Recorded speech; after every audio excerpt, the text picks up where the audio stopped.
Shalom. Call halal Yahweh Bashem Abishai, Bahashem Bakakwadash.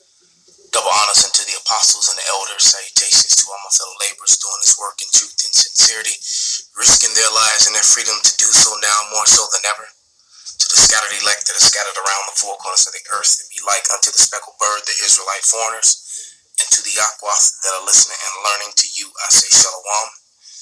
This is a response to the video that was put up by the elder apostle Tahar, and the video of the guy who was coming against said he believed in GMS, and he believed that they have the truth, I should say. Not that he believed in GMS, but he believed that GMS has the truth. And his only problem with the Great Millstone is the 12 tribe chart. And to me, that's a double-minded man. The apostle was, being a little bit compassionate toward him. I'm like, I'm like Morpheus in the Matrix, man. Until they wake up, until they acknowledge, they're the enemy, man. So, the hell with that dude, man. But let me find it. Yeah, it's called the 12, the video is called, it's called the 12 tribe chart controversy. And the guy was, that's the name of the video. Yeah, the 12 tribe chart controversy. And it starts off with the guy, saying he disagrees that you're not a man at 12 years old. And that's a man who hasn't been reading and doesn't understand the scriptures. But nevertheless, this is he's got a problem with the Northern Kingdom, with the so-called Hispanics and Latin and Native Americans, which through after waking up to the truth and through research, found out that I am a part of. From my father's side, I knew that I had it from my father's mother and my mother's mother, to be honest. But then when I understood that it comes through the man, I was like, oh, okay, well then I'm Judah then. But after some intensive research, after my account with one of the elders of the Great Millstone, turned out that after some thorough research, that my family line actually went back to the so-called Seminoles through my father's side. All right, and I'm not going to get into all that because that's not the point of this lesson, but that's what it is. All right, so but right here in the Jewish Encyclopedia, 1867. All right, they're telling you that the name of the land beyond the great river far away from the habitation of man, in which the 10 tribes of Israel will dwell, observing the laws of Moses until the time of the restoration. A restoration of what? Of Israel. All right. It said Columbus identified America with this land. See Mayor K. Serling's Christopher Columbus translated, and I have Mayor K. Serling's book right here. All right.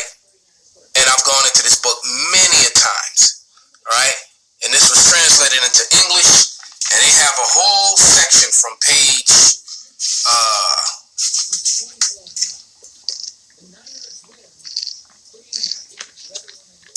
94 all the way to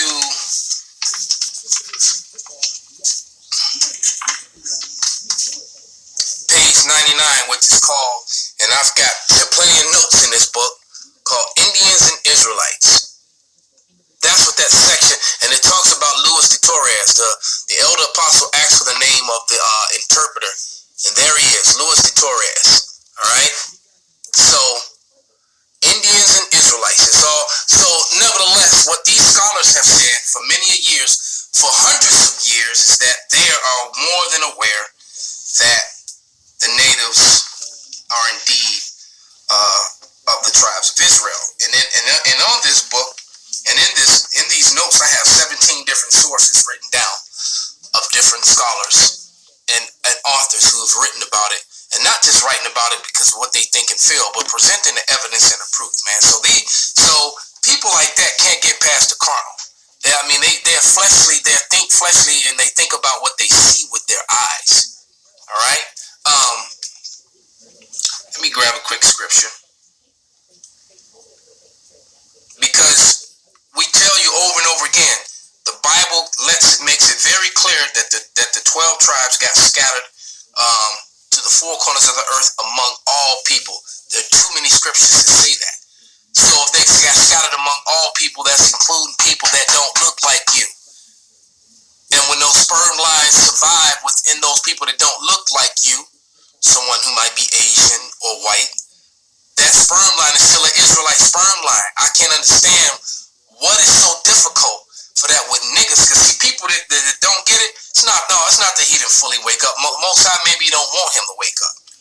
All right? That's how I see it. You know, it's lucky if I'm wrong. But people who can't get it, you know, we moving on, like one of the elders would say. But this is Jeremiah 50 and 33. All right? A scripture early on that I use so much and so often that my face was attached to it. All right? Real talk. Brother Googled that scripture and my face popped up. I was like, what the heck? But here we go. This is Jeremiah 50 and 33. And it says, thus saith Yahweh of hosts, the children of Israel and the children of Judah were oppressed together. And all that took them captives held them fast. They refused to let them go. So, like I said, I got 5 books before me. So now this one right here, The Black Indians by William Lorenz Cat. See, it does not benefit these Edomites to tell the truth about who the Israelites are, but they wrote books about it. You see, that's the Lord putting the spirit on them for their tongues to fall upon themselves. So I'm just going to go to the portion, because there's parts in this book where it tells you how the Seminoles took in the Negro slaves and how they fought together against Esau, Edom. It's being my tribe. Some of my tribal members right there. And they're brown flesh people. Alright?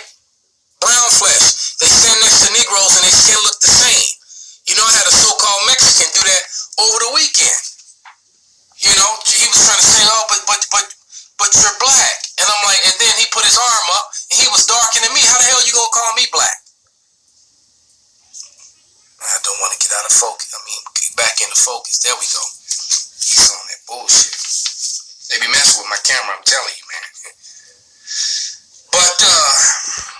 But you had these tribes in this book. That talks about the maroon settlements. You have maroon settlements in the islands, in the Caribbean, which consisted of the so-called Negroes and the dark native Indians of the islands. All right, and you also had those settlements in Florida. All right. So you have maroon settlements. This is on page 37. All right. And it says, from the time of Columbus, that the gravest threat to the European domination in the Western Hemisphere came from the outlaw communities of former slaves. The maroon colonies, as they were called, were considered knife poised at the throat of the slave system, and they were. They indeed were. Those were also, going back in history, in the Caribbeans made up your pirates. See, they always show you movies and they show you pirates as so-called white men. A majority of those pirates were men of color. All right? They weren't a bunch of white guys. It's like they like to show you. All right? Let's get that straight. Okay? So what? They were fighting. All right, this is on page 38, and it says, and